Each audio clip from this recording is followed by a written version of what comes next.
Are you a fan of that cranberry sauce that comes in a can that we all know? Or are you team make it from scratch? I'm genuinely asking. I'd like to know. I grew up, of course, eating the canned stuff, and my parents will not even consider, no matter what I make from scratch, they will not consider eating anything other than that stuff that comes in a can with the ridges on it. I want nothing to do with it. That's a goose. So we're going to make homemade cranberry chutney today. It is the most simple recipe, but it's delicious. And it's not just excellent the day of Thanksgiving when you're serving it on your table and it's glossy and it's beautiful. It's delicious with the leftovers. It's delicious with a scone. It's just delicious with a spoon. You can't get easier than this, and it is homemade. So even if you're forced, like I am, to put the canned stuff on your table, please give a shot to something like this. I think you'll love it, and I think you'll never go back to the canned stuff. And my geese, apparently, they want more cranberries. I've been giving them cranberries. They love them. Okay, let's do this. It's so easy. For the ingredients, we've got fresh cranberries. This particular recipe does not work with dried cranberries. I have not even tried it with frozen. Every year I do it with fresh. So there's that. An apple. Now, this recipe can be doubled or tripled depending on what you need. An apple, Granny Smith, an orange. Now we need both the zest and the juice. What is this thing? Cinnamon stick, sugar. That's it. It doesn't get easier than this. Let's do it. So this is a microplane. We've discussed this before, and we need a bright skinned orange. So we're just going to make sure that we get every bit of zest, and we do it upside down so it catches everything in here. I cannot do anything about the geese talking. They hear my voice, and when they hear my voice, they automatically think of snacks. I'll be out there in a minute, you guys. I'm sorry. The windows are open because it's so gorgeous here. We had horrible weather for a week, so it's delightful, but the ducks and the geese can hear me. So we want to get every bit of the zest. Now we want none of the white, which is why we're using a microplane. A microplane is just an incredible tool. You use it for zesting, you use it for grating up very fine bits of, what do you call it? My brain just came to a screeching halt. I swear you could almost smell it. Nutmeg. The word I was looking for was nutmeg. It's great for grating fresh nutmeg.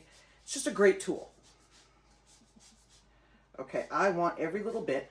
Cranberry and orange are beautiful flavors together. They absolutely love each other. Now the apple is not really about tasting apple. It's for the pectin. It gives us that beautiful texture that we're looking for. So that's why we use the apple. So I'm going to save this aside. And then I forgot to grab a knife. I'll grab a... Okay, so we're just going to cut our orange in half. And we've got our juicer. I love this thing. And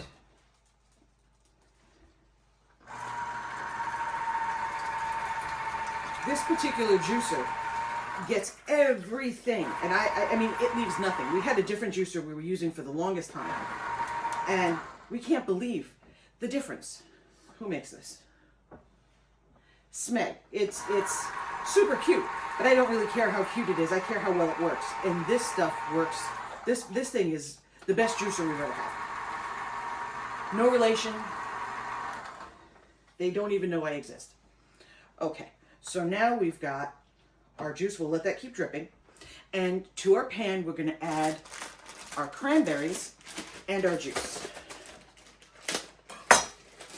I'm going to switch to an overhead view in just a moment, but I wanted to get that juicing done so you could see this is just, it's great. So the old-fashioned way of squeezing and all that stuff, we can probably go ahead and get rid of that. This thing's amazing. All right, so we've got our juice, we've got our berries, we're ready to go. We're going to turn on our heat, and I'm going to move the camera to overhead.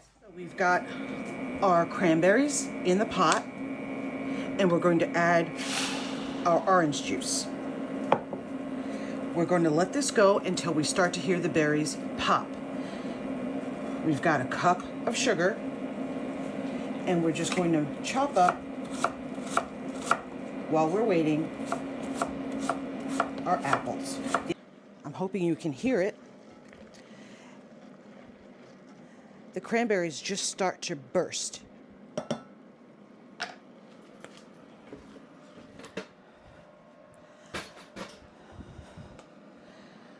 Our apples are peeled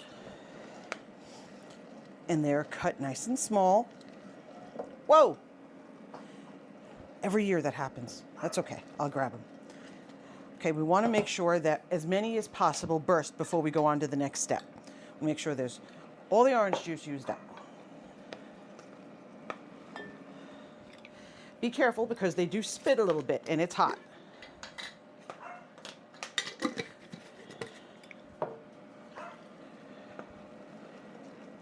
This needs just another moment. You can see, let me see if I can pull some out that you can see that they have burst. Here. Come here, my little friend. You see that? They just explode.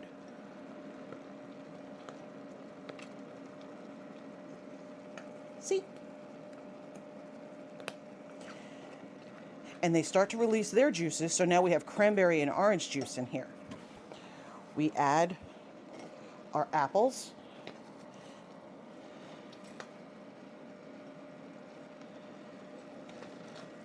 Granny Smith is the best for this purpose because it's got a nice sweetness, but it's also got that bit of tanginess that we want. It matches beautifully with our cranberries.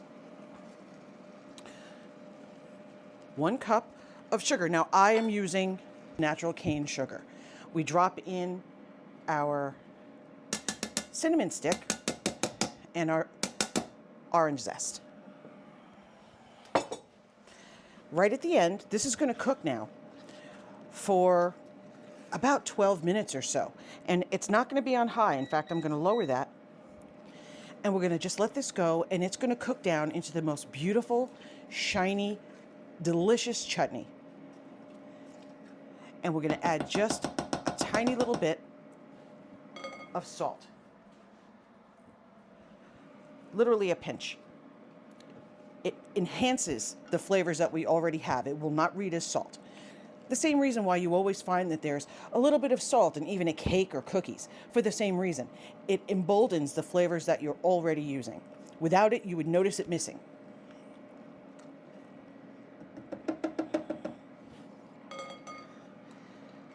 We have the bowl that we're going to use to cool down in.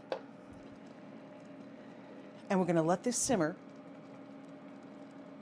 until it's the exact texture that we're looking for. I'm going to let this continue to go so I can show you, because I don't want to say a time because everybody's stove is different. The amount you're making may be different. So I'd rather show you the final result that we're actually looking for. You're going to want to stay by. You don't want to wander off because there's sugar in here, it could scorch. We're using a high temperature rubber spatula. This will get incredibly hot because of that sugar, so we want to make sure that we're using tools that can stand up to that level of heat.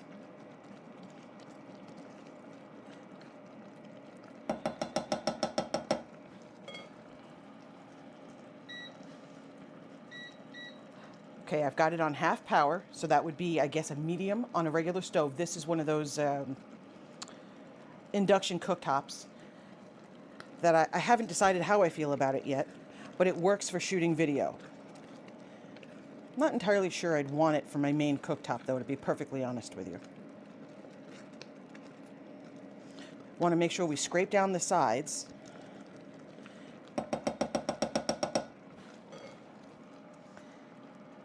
And we're going to let this go until everything breaks down.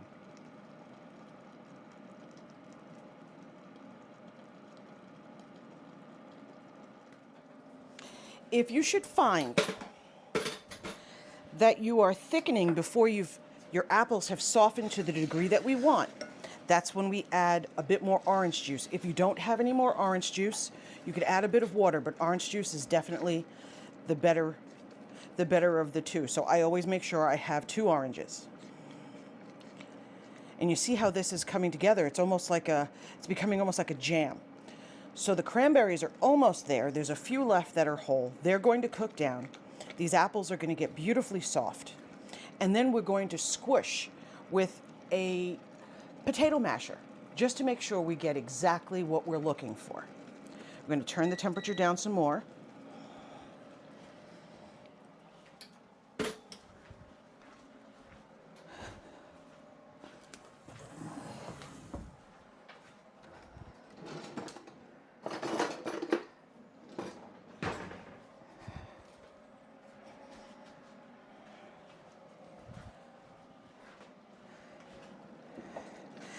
We've got the potato masher. Now we're going to fish out our cinnamon stick. Up, there you are. Now that is incredibly hot. So make sure you don't touch it with your fingers because sugar gets crazy hot. So I have something to move it to so I don't have to touch it. And then with our potato masher, we're not going to squish everything, but we're going to squish probably 2/3. So we have some texture, but not more than we want. And we're squishing those apples and they're releasing the rest of their pectin and their beautiful flavor. Tap on the sides. Be careful, this is hot. It just splashed me. Make sure we get as much as we can.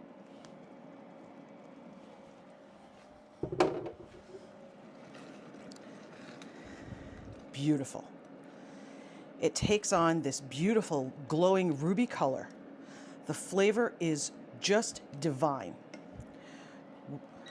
We're going to turn this off and we're going to move it to a nice bowl and let it cool. As it cools, it will even thicken a little further, which allows it to be the perfect thing for turkey sandwiches the next day, but it is absolutely glorious when it's sitting on your Thanksgiving table. Be right back. Look at that beautiful texture. It's not just beautiful, it smells incredible, and it's absolutely delicious. We want to make sure we get every last drop.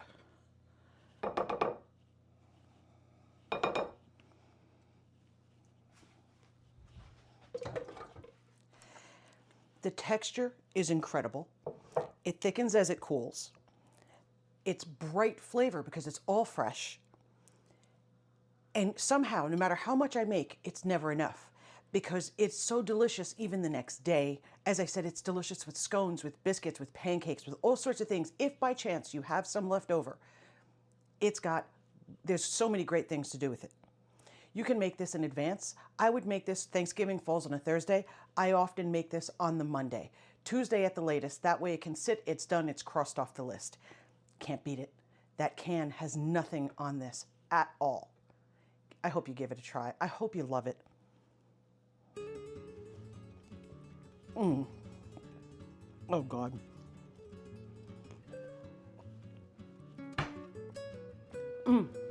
It's so good.